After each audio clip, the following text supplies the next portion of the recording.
Sveiki, mano brangieji. Šiandieną turėsime gegužės mėnesio prognozę. Noriu pradžiuginti, kad retrogradinis Merkurijus ir Venera gegužės mėnesį mūsų jau nebeveiks. Galėsite pastebėti, kaip visi reikalai, planai pradeda eiti sėkmingai, kaip per sviestą, be jokių nenumatytų keblumų ar nesusipratimų. Taipogi primenu, kad kiekvieną mėnesį kanale jūs rasite jaunaties bei pilnaties prognozes, kurios taipogi papildo būtent jūsų šitas mėnesio prognozes. Taip, tik jeigu mėnesio prognozė yra 4 savaitėm, tai mėnulio prognozės yra porai savaičių. Taip, 2 savaitės jaunaties ir 2 savaitės pilnaties. Tai kas dar jų neklausėte, kviečiu paklausyti. Tai bus kaip dar viena papildoma informacija prie jūsų mėnesio prognozės. Na ir kas prie kanalo prisijungėte tik šiais metais, tai primenu, kad kanale galite rasti 25 metų prognozę pilnai visiems metams, tai yra apžvelgiama energetika kiekvienam mėnesiui nuo sausio iki gruodžio, taipogi apžvelgiama energetika pagrindinių gyvenimo sferų. Na ir duodamas vienas patarimas visiems 25 metams. Ir ten taipogi paminiu visas datas būtent retrogradinės Veneros bei Merkurijaus, kada nėra tinkamas metas organizuotis, planuotis kažkokių tais naujų pradžių savo gyvenime.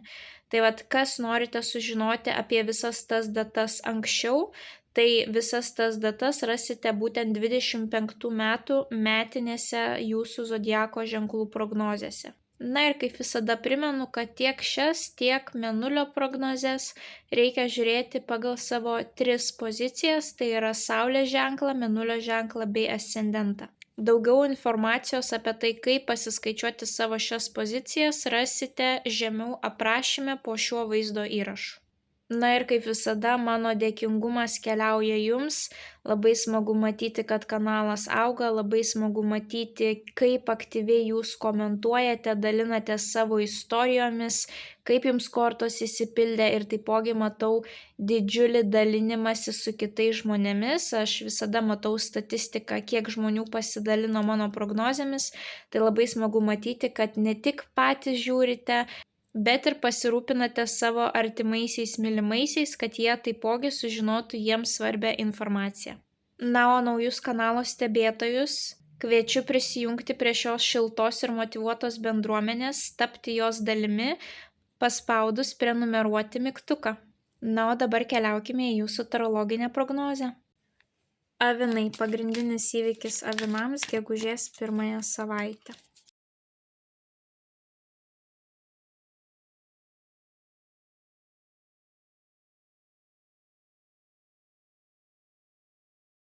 Mėnulio žinutė avinams apie jų gegužės mėnesį. Bei vienas patarimas avinams apie jų gegužės mėnesį. Avinukai, tiek jums, tiek jaučiams nusimato transformacijos, tam tikros pabaigos ir naujos pradžios būtent gegužės mėnesį. Ir pirmas 3 savaitės tai toks jausmas, kad viena gyvenimo sfera eina labai nuostabiai, o kita jūs neramina ir tiesiog verčia liūdėti. Taip, panašu, kad greičiausiai finansiniai dalykai, karjera einasi sėkmingai, o šeimyniniai reikalai ar meilės reikalai, na, kažkas tai jums neduoda ramybės. Pirmąją savaitę jums iškrenta monetų riteris. Monetų riteris rodo, kad einate savo finansinių tikslų link. Tai gali būti darbas, tai gali būti verslas, tai gali būti studijos, tai gali būti periodiškas investavimas, periodiškas taupimas. Kažką jūs darote dėl savo geresnės finansinės ateities. Bet šalia iškrenta kardų 10, o kardų 10 rodo etapo pabaigą. Tai, ko jūs jau nebeatgaivinsite. Ir būtent dažniausiai šitoje kortoje pavaizduotas subadytas lavonas ir kai klausimas, ar galima dar tą situaciją kažkaip atkurti, tai negalima, nes lavonų tiesiog nepabudinsi, taip. Tai toks jausmas, kad lik ir einate, taip dirbate savo tikslų link, bet kažkas jau baiginėjasi ir taipogi kardų 10 gali rodyti suprastėjusią sveikatą. Tai galbūt to priežastis būtent ir bus tas didžiulis darbo krūvis. Šalia dar iškrenta lazdų valetas. Lazdų valetas rodo pirmuosius kažkokius tai fizinius žingsnius, kai reikia daug judėti, kažkokias tai naujas veiklas, kuriuose jūs esate naujokai, gali rodyti pirmąjį tokį ugnelės užsidegimą, įsižiebimą, naujas pradžias. Na, šitos dvi kortos kartu, tai taip ir rodo pabaigą ir pradžią, taip. Na, pavyzdžiui, jūs išsikraustote į kitą būstą, automatiškai kas vyksta, jums reikia daugiau pajudėti, nes jūs turite išsikraustyti, perkraustyti savo visus daiktus, taip, supakuoti, išpakuoti, arba, pavyzdžiui, ateinate į naują darbo vietą. Jūs tą transformaciją tą transformaciją darote dėl geresnės finansinės padėties, bet kas vyksta, jūs ateinate į naują vietą, jūs nežinote, kur kas padėta, kur yra popieriai, kaip čia veikia tas spausdintuvas, taip, ir jūs vėlgi atsirandate tokio jaunojo mažojo tyrinėtojo vaidmenyje. Taipogi lazdų valetas rodo tas amžiaus grupės, kurioms reikalinga priežiūra. Mūsų vaikai, pagyvenę tėvai ir seneliai. Šitas žmogus gali būti ugnies ženklo, liūtas, avinas, šaulys ir kažkas gali būti susiję su jo gyvenimu ir jūs tame dalyvausite. Ar jų gyvenime bus kažkokios tai pabaigos ir jūs turėsite jiem padėti finansiškai, o galbūt ateis pabaiga jų darbo laikotarpiui, taip, galbūt jūsų tėvai, seneliai išeina į pensiją, taip, ir jūs tame dalyvaujate. Bet greičiausiai panašu, kad jūs turėsite imtis galbūt kažkokių tais transformacijų dėl savo geresnės finansinės ateities, taip. Ar tai karjeros pokyčiai, ar tai kažkokių tai studijų baigimas, kažkokių tai studijų pradžia. Ir dar prie to paties toks judėjimas, gal reikia kažkur kažkokius tai popierius aplikuoti, gal reikia keisti miestą, gal reikia daugiau judėti su transporto priemonė, taip. Arba būsite tiesiog nuvargę dėl to, kad jum reikia ne tik kaip įprastai dirbti taip, kad užsidirbti ir sukurti tą finansinį pagrindą, bet jum dar ir prisėda kažkokio tai tyrinėjimo, judrumo kupini darbai, užduotis ir tai jūs priveda pilnai prie sveikatos problemų, taip gali būti tiesiog suprastėjęs imunitetas. Tuomet antrąją savaitę jums iškrenta kardų 5, kuris rodo konfliktus, nesutarimus, bandymą perlipti per visų galvas, kad tik bet kokią kainą pasiekti savo tikslo. Tai jūs taip nedarykite, išlaikykite aukštą moralę, bet gali būti, kad ir kažkas kitas norės lipti jums per galvą, kad tik pasiekti savo tikslo, kad tik įrodyti savo tiesą. Bet ar tikrai visada svarbu įrodyti savo tiesą? Kokį mes rezultatą po to turėsime? Galbūt mes taip susigadinsime santykius su visom kolegom ir visais kaimynais, kad mums bus gėda ateiti į tą darbą ar išeiti lauką, taip? Tai pamastykite apie šitus konfliktus iš šitos pusės, kokios galimos pasiekmės. Ir jums iškrenta didysis arkanas bokštas. Bokštas visada griūna. Tai rodo, kad kažkas gali nutikti jūsų gyvenime kaip iš giedro dangaus, jūs nesitikėjote, kad kažkas gali sugriūti, reiškia, artėja transformacijos. Kodėl bokštas griūna, nes pamatai nebuvo tvirti. Tai gali susigadinti tik ta gyvenimo sfera, kurioje nebuvo tvirtų pamatų. Ta sfera, kurioje pamatai buvo tvirti, jinai pas jūs negrius. Tai ką jums reikės padaryti, tas bokštas sugrius ir jums reikės iš naujo statyti tą bokštą, bet šį kartą pasistengkite jau su tvirtais pamatais. Bet toks jausmas, kad turėsite kažkokį tai nesutarimą, kivirčą, nuomonių išsiskyrimą, kuris jūs tiesiog prives prie minties, kad atėjo laikas keisti savo gyvenimą, atėjo laikas keisti tam tikrus įpročius, santykius, lokacijas, taip. Kitu atveju greičiausiai jūs nebūtumėt nieko pakeitę. Bet įdomiausia, kad viduryje jums iškrenta taurių 10. Didžiausios harmonijos, didžiausio džiaugsmo korta. Tai gali būti, kad jūs net labai džiaugsitės, kad atėjo pas jūs į gyvenimą tokia situacija, kai jūs galite pagaliau kažką tais pakeisti. Toks jausmas, kad jūs džiaugsitės, kad turėjote tą nesutarimą, kivirčą, kad jums pagaliau yra galimybė kažką tais pakeisti. Bokštas taipogi gali reprezentuoti visus būsto reikalus, viskas, kas susijęs su būstu, pardavimas, pirkimas, nuoma, išsikraustimas, persikraustimas, remonto darbai kažkokie tais. Taipogi taurių 10 gali rodyti asmeninius santykius, būtent porą arba šeimyninius santykius. Tai galbūt tas susipykimas bus susijęs su antraja puse arba šeimos nariais ir gali ten kažkas keistis, o kitu atveju tai greičiausiai bus taip, kad kažkokia tai negatyvi patirtis prives jūs prie pokyčių, bet jūs džiaugsitės galiausiai, kad tie pokyčiai įvyko.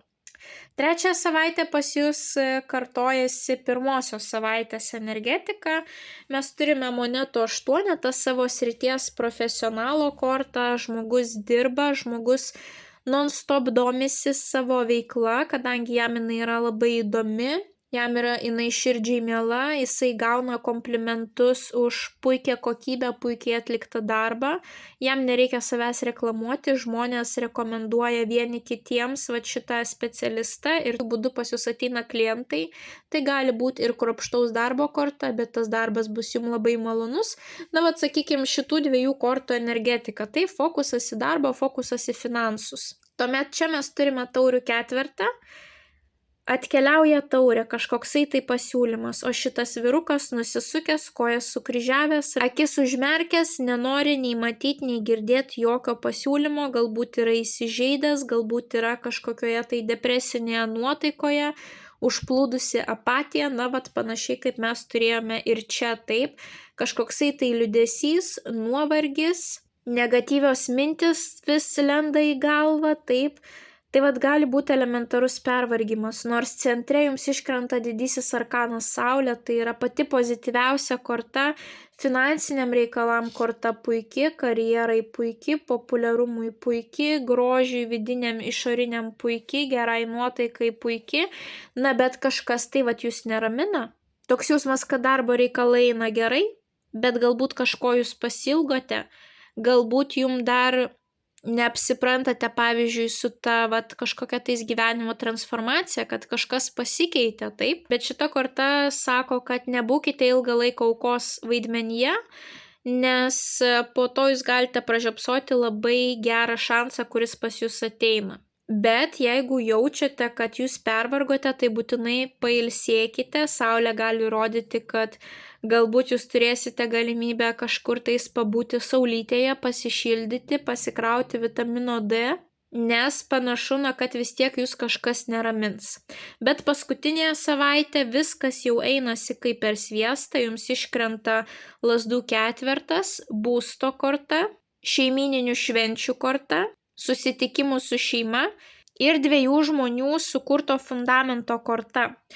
Tai kas čia gali būti? Daugiau laiko praleisite namuose, jūsų pagrindas, fokusas, dėmesys keliaus į namus, galbūt bandysite sukurti namuose jaukumą, galbūt kažką tais renovuosite, remontuosite, galbūt kraustysitės į naują būstą, taip, galbūt turėsite kažkokias tai šeimos šventes, vestuvės, sužadėtuvės, žinia apie šeimos pagausėjimą, krikštynos, pirmoji komunija, kažkieno tais jubiliejus, gimtadienis, giminių susitikimas, visos tokios šventės, galbūt grįšite namo pas savo tėvus, irgi gali būti, taip.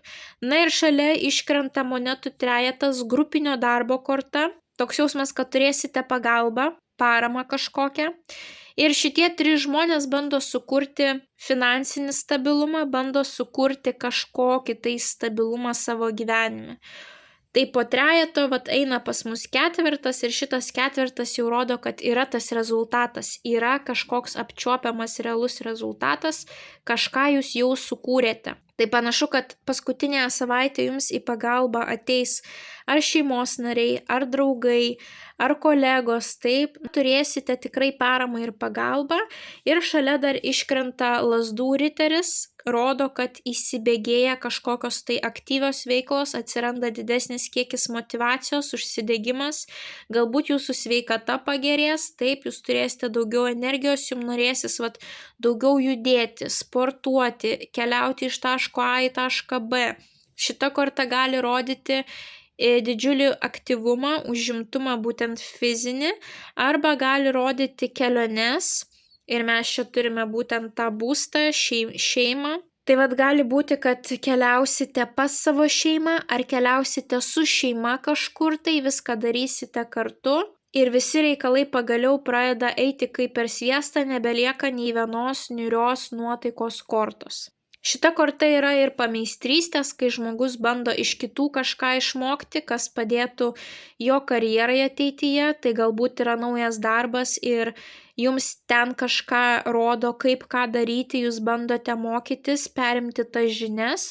Gali būti, kad jūs pagaliau turėsite balansą, viskas ir šeimininiuose būsto reikaluose bus gerai ir tuo pačiu jūs dirbsite ir toliau. Taip, va čia va buvo kalamos monetos, va čia va toliau kalamos monetos, atsiranda balansas ir dar šalia to atsiranda daug energijos ir motivacijos. Taip, reikalai pradeda klostytis sėkmingai.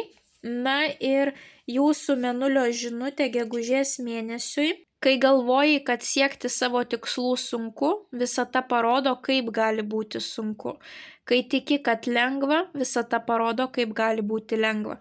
Na, va tas pritraukimo dėsnis, taip, kokie mes esam, tokius mes ir žmonės aplinkinius pritraukiam į savo gyvenimą, bet tuo pačiu mes tą energetiką dubliuojam. Taip, jeigu mes galvojam, kaip mums trūksta pinigų, tų pinigų mums visada ir trūks. Mes turime galvoti, kaip gerai, kaip mums užtenka visko, kaip mes džiaugiamės, kokie pas mus geri santykiai, kokia gera karjera. Tai va šita energetika dubliuojasi ir mes pritraukiam sėkmę. Ne šiaip savo yra dėkingumo užrašai, taip, kad kiekvieną dieną reikia skirti bent 5 minutės ir parašyti, už ką mes esame dėkingi.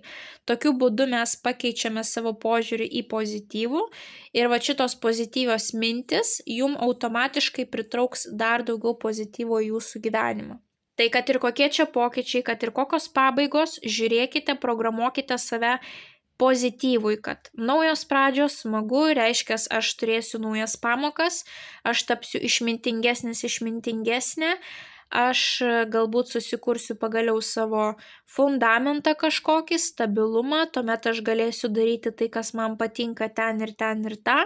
Na, va tokiu būdu programuokite save geriems dalykams ir jūsų mėnesio patarimui jums iškrenta bokštas. Tas pats bokštas, kurį turėjote štai čia. Būkite pasiruošę pokyčiams, nes pokyčiai atkeliauja į jūsų gyvenimą gegužės mėnesį, nebijokite išeiti iš komforto zonos. Ir ateis laikas kurti naujus pastatus, galbūt naujoje lokacijoje, galbūt naujoje darbovietėje, galbūt naujame mieste, naujoje šalyje. Kažkas tai keičiasi. Priimkite tos pokyčius, susitaikykite ir bandykite sukurti kažką naujo, gražaus ir sėkmingo. Tai didžiausios sėkmės avinai gegužės mėnesiui. Nepamirškite paspausti patinka mygtuko, komentare parašyti bent jau širdelę, pasidalinti prognozę su artimaisiais, kuriems ji galėtų būti aktuali. Na ir jeigu dar neužsiprenumeravote, tai skatinu užsiprenumeruoti kanalą, kad nepraleistumėte jums aktualių prognozių, bei taptumėte šios šiltos ir motyvuotos bendruomenės dalimi. Na, o mes susimatysime jūsų kitose prognozėse. Ate, ate.